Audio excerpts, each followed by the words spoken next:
সহস্রাব্দ উন্নয়ন লক্ষ্যমাত্রা এমডিজির সাফল্য এবার এসডিজি বা টেকসই উন্নয়ন লক্ষ্যমাত্রা অর্জনে কাজে লাগাতে চায় সরকার। এরই মধ্যে 2030 সাল পর্যন্ত মন্ত্রণালয় ভিত্তিক কর্মকৌশল প্রণয়নে কাজ শুরু করেছে পরিকল্পনা কমিশন। তবে এসডিজিতে বেশ কিছু উচ্চাভিলাষী এবং নতুন এজেন্ডা থাকায় তা বাস্তবায়ন নিয়ে থাকছে সংশয়। বিশেষজ্ঞদের পরামর্শ, এমডিজিতে স্বাস্থ্য এবং পরিবেশের মতো তুলনামূলক কম সাফল্য আসা খাতগুলোর দিকে গুরুত্ব বাড়ানোর। দেখুন ইকবাল হাসানের রিপোর্ট।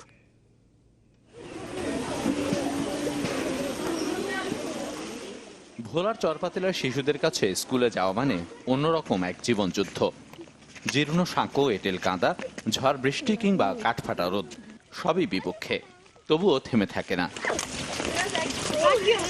2000 সালে জাতিসংঘের উন্নয়ন এজেন্ডা এমডিজির 8 লক্ষ্যের অন্যতম ছিল প্রাথমিক শিক্ষায় হার বাড়ানো।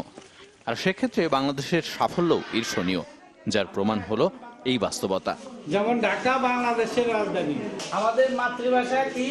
তাই ইউএনডিপির মূল্যায়ন এমডিজি অর্জনে রোল মডেল বাংলাদেশ।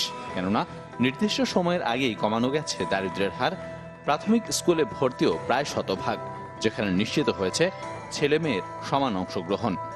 একই সাথে কমেছে শিশু ও মাতৃমৃত্যু হারও, যার ধারাবাহিকতায় সার্বিকভাবে বাংলাদেশের অবস্থান রুয়ান্ডার পরই দ্বিতীয়।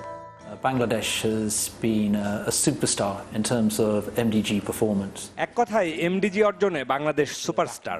90 দশকের 58% দারিদ্র্যের হার এখন 24-এর কোঠায়। এক্ষেত্রে সরকারের অনেকগুলো সমন্বিত উদ্যোগ কাজ করেছে।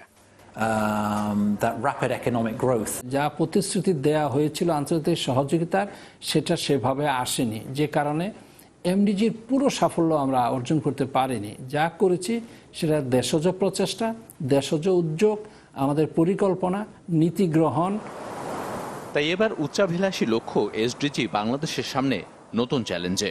গেল বছর সেপ্টেম্বরে জাতিসংঘের এই উন্নয়ন এজেন্ডায় লক্ষ্য 8 থেকে বাড়িয়ে করা হয় 17 আর অভিষ্ট 169, যাতে ক্ষুধা, দারিদ্র্য মুক্ত ও সুস্থ জীবন, সুশিক্ষা, সমতা ও বিশুদ্ধ পানি আর প্রবৃদ্ধি কর্মসংস্থানের মতো বিষয়গুলো অন্তর্ভুক্ত করা হয়।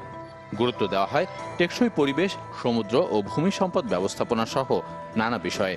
তবে সমস্যা হচ্ছে এর বেশ কয়েকটি বাংলাদেশের প্রেক্ষিতে নতুন।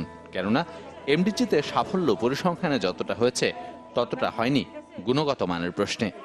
যখন আমরা এসডিজি করতে যাব, তার একটা বড় বিষয় হবে যে এমডিজির অসম্পূর্ণ বিষয়গুলো, যেখানে তো আমরা তুলনামূলকভাবে দুর্বল ছিলাম, সেই দুর্বল জায়গাগুলোকে ভিত্তি করে দাঁড়ানো এবং সেইগুলোকে আরও অগ্রাধিকারের সামনে নিয়ে আসা। সুপরিকল্পিতভাবে আমাদের এগোতে হবে এবং আমরা একটা অ্যাকশন প্ল্যানও তৈরি করছি মন্ত্রণালয় ভিত্তিক, যে আগামী 5 বছরে, 10 বছরে, 15 বছরে আমরা কি কি বাস্তবায়ন করব।